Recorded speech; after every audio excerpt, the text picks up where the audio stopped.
Mr. Speaker, sir, as I rise to second, I want to commend the committee chair, Senator Mohammed Abbas, for steering this committee. I know he has come under a lot of challenges today afternoon over Nyamira County Assembly divisions.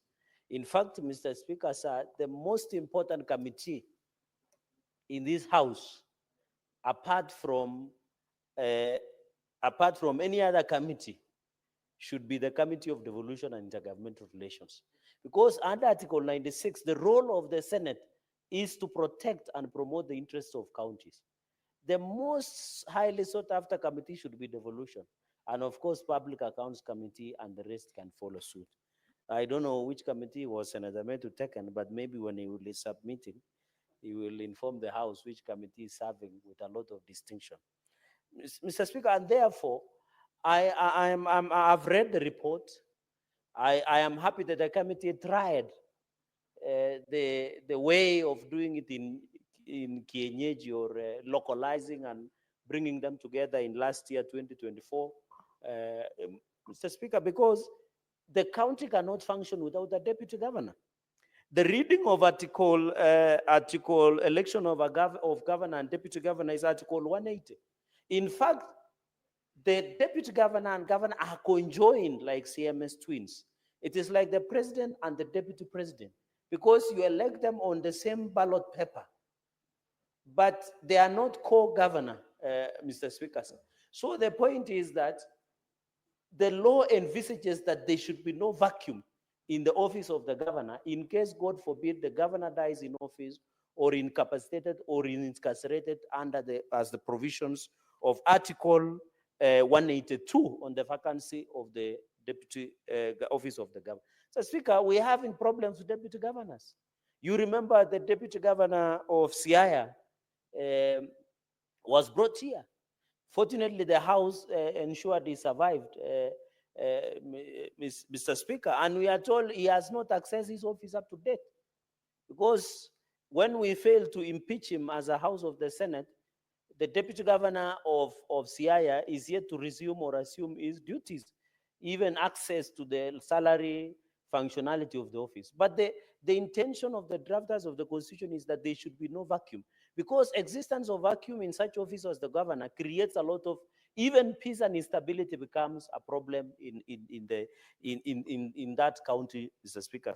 Even look at the deputy governor, Mr. Speaker, where, you know, the problem we have in this country is most governors see their deputies as a threat to their seats. And that is why they want deputy governors to operate in the principle called monkey principle, Mr. Speaker. Hear nothing, see nothing, say nothing. And that is what the principal governors would want.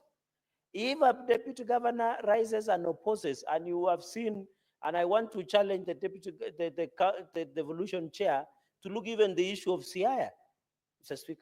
Even you see the Kisii, when we impeached the former Deputy Governor Robert Monda in this house, Mr. Speaker, another deputy was being appointed. Remember Meru, they have nominated, Mr. Speaker, a new deputy governor who is the deputy vice chairperson of IEBC selection panel.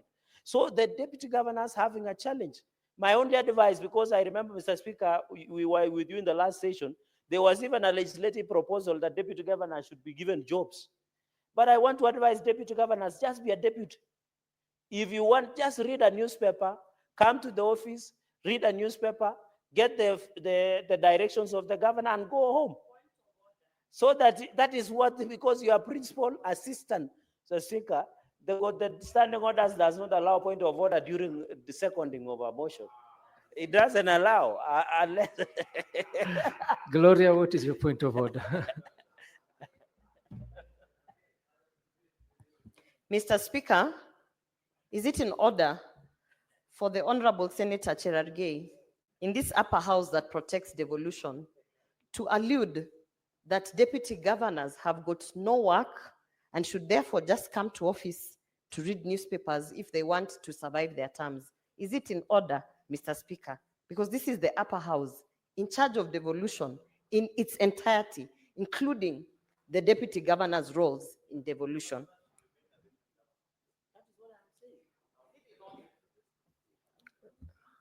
Senator Cherargei, you can proceed. Mr. Speaker, you know, the former governor of Wazingishu and the current senator used to have a deputy governor, and I hope when you will be contributing, Senator Gloria, by your direction, should be present in the House so that he can know that the deputy governor should remain a deputy governor. You are just a principal assistant. So what I'm saying is a statement of fact. Unless the governor gives you to be a CCM in charge of roads or in charge of anything, I'm just stating a fact. And if you are a deputy governor, and I want to dare friends of Senator Oroba, if he has a friend who is a deputy governor, there is no in the law that has provided for responsibilities and functions of a deputy governor as being read in Article 180 in elections of a deputy governor and governor. They are not responsible. They should just remain as principal assistant. Unless, and my advice is, there was a proposal, Mr. Speaker, that we intervene, and it is unanswered, that we should give responsibility to deputy governors, which we didn't, Mr. Speaker. Senator Cherargei, would you like to be informed by Senator Methu? But, Mr. Speaker, since he has not knew and deaf for some time, he might have grown wise after having his deaf. Maybe to enrich the thinking of my senior brother, Senator Cherargei, the architecture of our constitution as it is now, a deputy governor is a spare wheel that will only be useful when the main wheel of the car is not functional. There's no function that has been adduced to the office of the deputy governor now. So our deputy governor is just a principal assistant. Nothing more, nothing less. Mr. Speaker, thank you. I think Senator Metu, Mr. Speaker, has grown wise after growing beard, but I want to say one of these fine days, Mr. Speaker, especially on Thursdays, we should do an arambe so that we can come up on pay bill on how we can raise for him to get shaved by a barber. You know, the way it has grown long, it needs to be shaved, Mr. Speaker. And I thank you for that information. I think that is what we are just saying, Mr. Speaker, that the deputy governor should remain a deputy governor. Finally, Mr. Speaker, so that I allow colleagues to say on this, is, as they say, vitu kwa ground is different.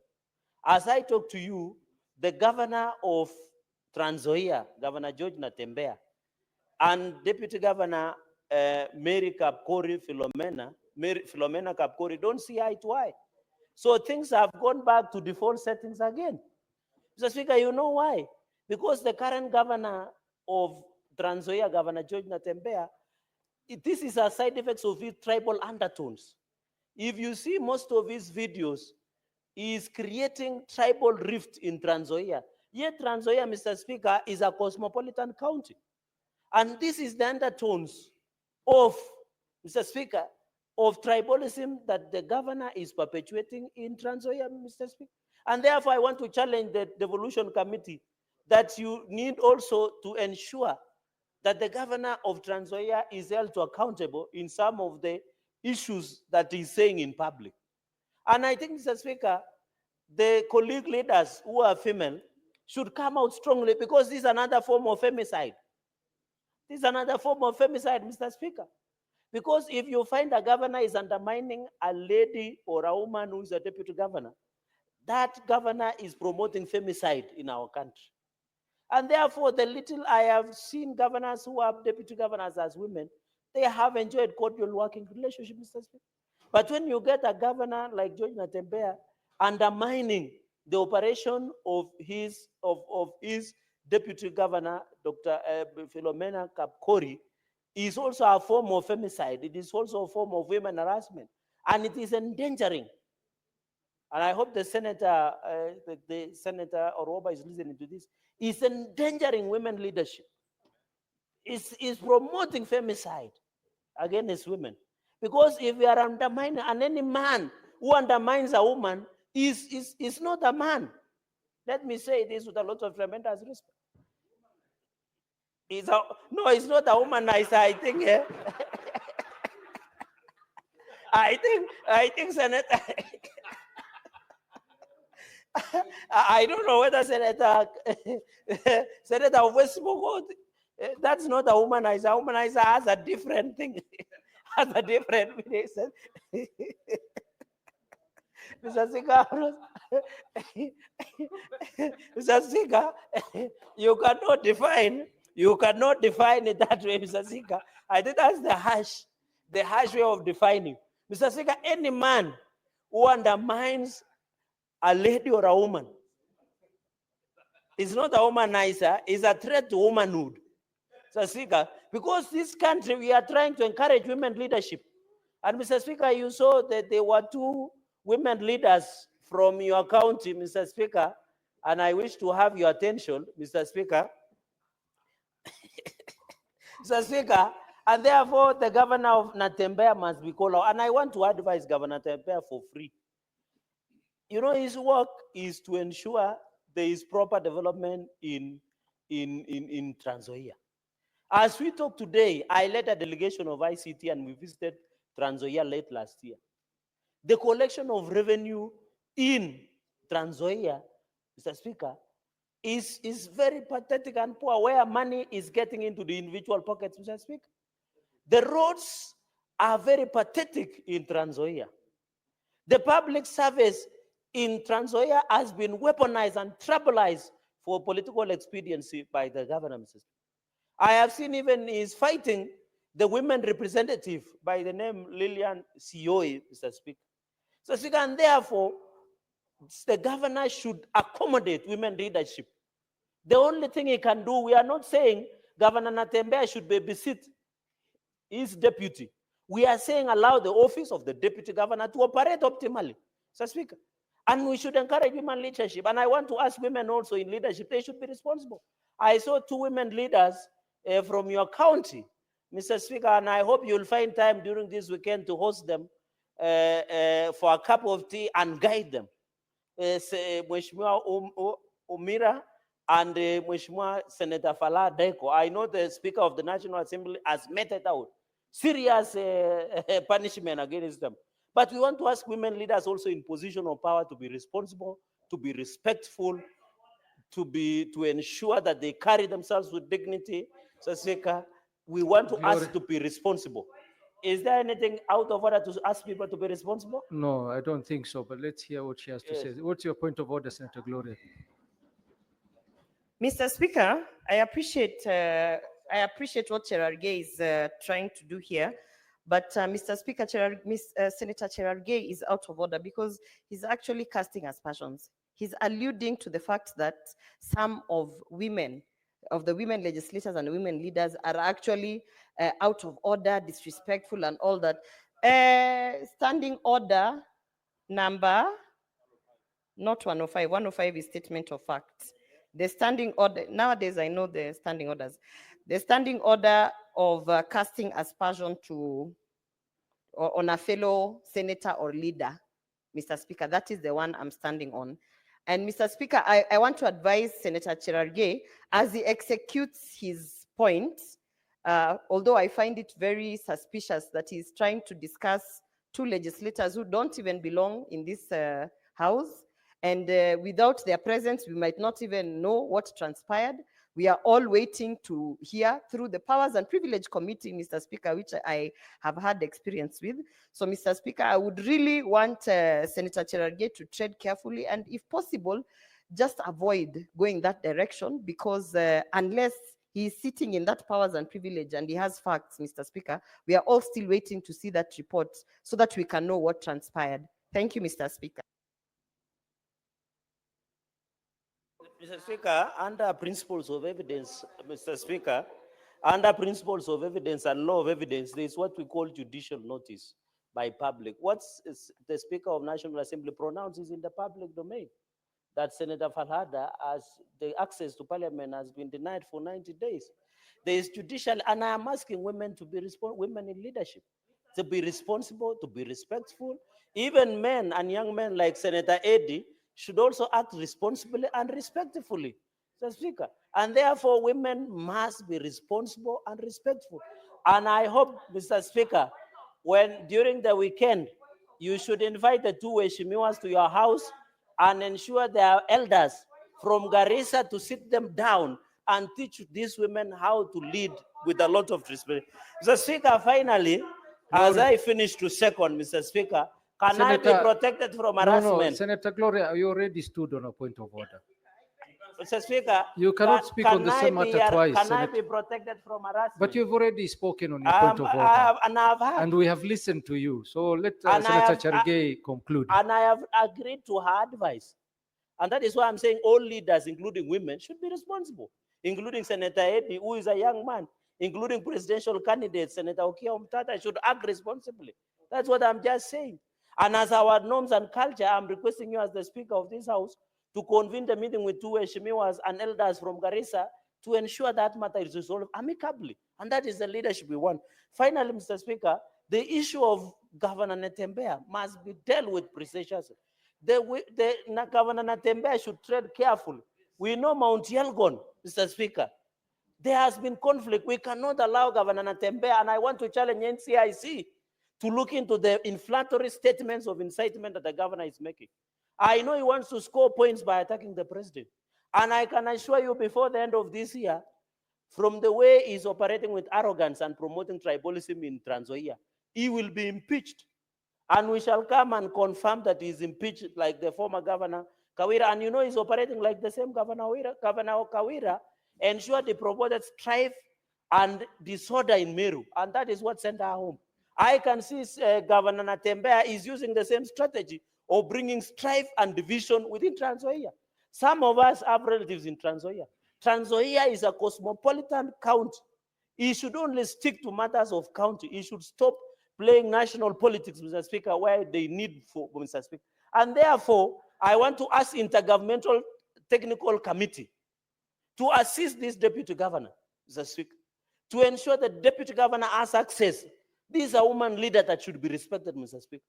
If you want to lead this country, if you are leading a county and you are undermining a woman, Mr. Speaker, and then you go and give them 2 kilos of maize seeds with a lot of discrimination, issuing fertilizers, Mr. Speaker, I'm told he's even issuing fertilizers based on tribe, fertilizers and seeds that are being given in Trans Nzoia, Mr. Speaker. And therefore, Mr. Speaker, as I finish in seconding this motion, I want to say and congratulate the committee for the job well done. I hope, Mr. Speaker, the Intergovernmental Relations, the Devolution Committee will continue giving view of this matter. The House should give view on this matter. Let us also ensure the Deputy Governor of Siaya also has unlimited access to his office and he functions. Let us ensure the Deputy Governor in Trans Nzoia issues. Deputy Governor Monda was impeached, Mr. Speaker. So with us, a lot of comments, Mr. Speaker. And I want to say finally, Mr. Speaker, this country is a very critical country. We should protect our children as per Article 53, Mr. Speaker. What we saw in Nakuru is that, Mr. Speaker, I want to advise the country. You know, Article 53 says we should not exploit our children. And it is unfortunate that some politicians, Mr. Speaker, are using our children to perpetuate political contests, Mr. Speaker. What we are seeing in Echoes of War, directed by former Senator of Kakamega, is just using our children to do political contests, Mr. Speaker. If you look at circular number 14 of 2018, the TSC directed that, and teacher Mwalimu Wakoli, Senator, is here, that somebody who is not a teacher should not be allowed to access to the school. The leadership and management of Butere girls must be called to order.